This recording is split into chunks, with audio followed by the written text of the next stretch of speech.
तो हेलो दोस्तों, कैसे हैं आप लोग? तो हम लोग कंप्यूटर नेटवर्क सब्जेक्ट डिस्कस कर रहे हैं और अभी तक हम लोगों ने टोटल 3 चैप्टर्स को 3 यूनिट को अच्छी तरीके से कवर अप कर लिया है। अगर आपने उन वीडियोस को नहीं देखा ज़रूर देख लीजिएगा, प्लेलिस्ट का लिंक आपको नीचे डिस्क्रिप्शन बॉक्स में मिल रहा होगा, आप वहाँ से उसे चेकआउट कर सकते हैं। ठीक है? तो इसको स्टार्ट करते हैं, वीडियो को लाइक कर दीजिएगा और एक प्यारा सा कमेंट करिएगा ताकि मुझे भी मोटिवेशन मिल सके और बेहतर से बेहतरीन कंटेंट मैं आप लोगों तक प्रोवाइड कर सकूँ। ठीक है? तो आइए स्टार्ट करते हैं। यूनिट नंबर 4 का पूरा सिलेबस आपके इंटरफेस पे नजर आ रहा होगा। बारी-बारी से एक-एक टॉपिक को हम डिस्कस कर रहे हैं। कह रहा है कि the network layer is responsible for routing packets from source to destination across multiple networks. यानी जो नेटवर्क जो आपका लेयर है वो रिस्पॉन्सिबल होता है किस चीज के लिए?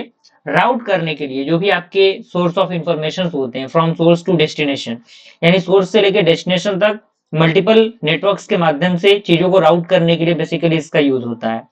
अगर हम नीड की बात करें, नेटवर्क लेयर की क्या जरूरत है, तो पहला है इंटर नेटवर्क कम्युनिकेशन। यानी इंटर नेटवर्क कम्युनिकेशन के लिए logical addressing just like IP address के लिए, पाथ डिटर्मिनेशन राउटिंग के लिए, पैकेट फॉरवर्डिंग के लिए, तो ये आपके क्या है? नीड्स हैं। दूसरा हमारा आता है services provided by network layer. यानी कौन कौन से सर्विसेज हैं जो कि नेटवर्क लेयर के द्वारा प्रोवाइड होते हैं। तो सबसे पहला आपका आता है कनेक्शन लेस सर्विस, जिसे हम लोग डेटाग्राम कहते हैं। तो यहाँ पे कह रहा है कि ईच पैकेज ट्रीटेड इंडिपेंडेंटली, यानी हर एक पैकेट इसके अंदर क्या होगा? इंडिपेंडेंटली ट्रीट होगा, जैसे कि आपका इंटरनेट हो गया, आईपी। ठीक है। दूसरा हमारा आता है कनेक्शन ओरिएंटेड सर्विसेज, जिसे हम लोग वर्चुअल सर्किट कहते हैं। तो ये पाथ एस्टेब्लिश करता है before the transmission and reliable communication ये होता है। अब आता है हमारा design issues of network layer, यानी नेटवर्क लेयर का डिजाइन इशू क्या है आपका। तो यहाँ पे सबसे पहले राउटिंग होता है जो कि आपका पाथ सिलेक्शन होता है। उसके बाद कंजेस्टेशन कंट्रोल, इंटर नेटवर्किंग एड्रेसिंग जिसमें आपका आईपी एड्रेसिंग आता है, पैकेट फ्रेगमेंटेशन। ठीक है।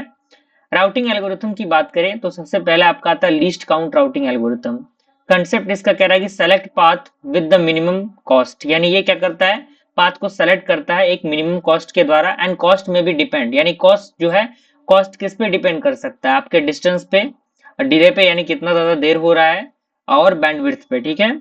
उसके बाद हमारा आता है डिजास्टर्स एल्गोरिथम, जिसे हम लोग शॉर्टेस्ट पाथ एल्गोरिथम भी बोलते हैं। अगर आपने एडा पढ़ा होगा सब्जेक्ट, तो उस सब्जेक्ट के अंदर आपको ये टॉपिक देखने को जरूर मिला होगा। तो ये फाइंड करता है shortest path from the source to destination. ठीक है। तो स्टेप्स की बात करें तो वही चीजें, इनिशियलाइज करना डिस्टेंस को, सेलेक्ट करना नियरेस्ट नोड को, अपडेट करना नेटवर्क्स को, एंड रिपीट करना। ये यूज होता है लिंक स्टेट राउटिंग प्रोटोकॉल के अंदर। ठीक है। अगला हमारा था बेलमैन फोर्ड एल्गोरिथम। तो इसका पर्पस दिया हुआ है, it is used to find the shortest path using the distance vector approach, यानी डिस्टेंस वेक्टर अप्रोच को यूज करके इसका यूज हम करते हैं। इसका फॉर्मूला भी दिया हुआ है, D of X is equal to mean and cost X comma Y plus D of Y, and ये यूज होता है in the distance vector routing. ठीक है। अगला हम बात करें, कंपैरिजन दिया गया डिजास्टर्स एंड बेलमैन फोर्ड के अंदर। तो टाइप की बात करें तो ये लिंक स्टेट होता है, ये डिस्टेंस वेक्टर होता है, इसका स्पीड थोड़ा फास्टर होता है, इसका स्लोअर होता है, इसका कॉम्प्लेक्सिटी कम होता है, इसका ज्यादा होता है। अगला हमारा आता है एडवांस्ड राउटिंग, जिसके अंदर हायरार्किकल राउटिंग आता है। नेटवर्क डिवाइडेड इनटू रीजन्स, यानी जो नेटवर्क है उनको रीजन्स में हम डिवाइड करते हैं। ये रिड्यूस करता है राउटिंग टेबल साइज को। ठीक है। अगला हमारा आता है ब्रॉडकास्ट राउटिंग। तो packet send to all nodes, यानी जो पैकेट है वो सारे नोड्स को सेंड किए जाते हैं। मेथड की बात करें तो इसके अंदर फ्लोटिंग स्पैनिंग ट्री आता है। मल्टीकास्ट राउटिंग की बात करें तो packet send to the group of nodes, यानी जो पैकेट है वो ग्रुप ऑफ नोड्स को सेंड होते हैं, एंड ये एफिशिएंट होता है वीडियो स्ट्रीमिंग के लिए, ऑनलाइन मीटिंग के लिए। ठीक है। आईपी एड्रेसिंग की बात करें तो IPv4 एड्रेस आता है जो कि 32 बिट एड्रेस कैरी करता है। एग्जांपल आपका 192.168.1.1, एंड क्लासेस इसके दिए गए जैसे ABCDE क्लास है, जिसका रेंज आपका ए का 1 से लेके 126 होता है, बी का आपका 128 से लेके 191, सी का आपका 192 से 223, डी का आपका मल्टीकास्ट, ई का आपका रिजर्व्ड। ओके। उसके बाद हमारा आता है आईपी हेडर फॉर्मेट, जिसे हम लोग IPv4 कहते हैं। तो इसके फील्ड दिए गए जैसे version, header length, type of services, total length, identification, flags, fragments, offset, TTL and protocol, header checksum, source IP, destination IP, ये सारी चीजें जरूरी होती है उसके अंदर। ठीक है। अगला हमारा था पैकेट फॉरवर्डिंग। तो ये प्रोसेस होता है of sending the packet to the next router based on the routing table, यानी जिसके द्वारा सेंड किया जाता है पैकेट को from the next. Okay. Fragmentation and reassembly की बात करें तो fragmentation large packet to the broken into the smaller packet, यानी जो बड़े पैकेट है उनको स्मॉलर पैकेट में ब्रेक किया जाता है।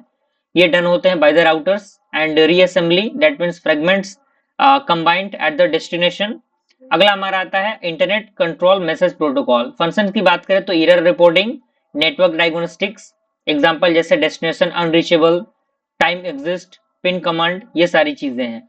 अब IPv4 और IPv6 के बीच का डिफरेंस दिया है क्योंकि ये भी एग्जामिनेशन में डायरेक्टली आते हैं।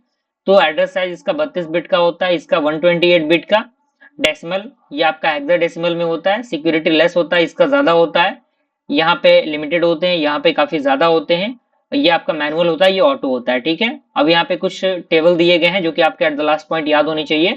नेटवर्क लेयर आपका routing plus forwarding, Dijkstra shortest path algorithm होता है, बेलमन फोर्ड आपका डिस्टेंस वेक्टर, IPv4 आपका 32 बिट का, IPv6 आपका 128 बिट का, एंड ICMP जो है आपका एरर रिपोर्टिंग, फ्रेगमेंटेशन ब्रेक करता है पैकेट को, मल्टीकास्ट आपका वन टू मैनी, ठीक है। तो इस तरीके से हमने क्या किया, यूनिट नंबर 4 को भी कंप्लीट किया।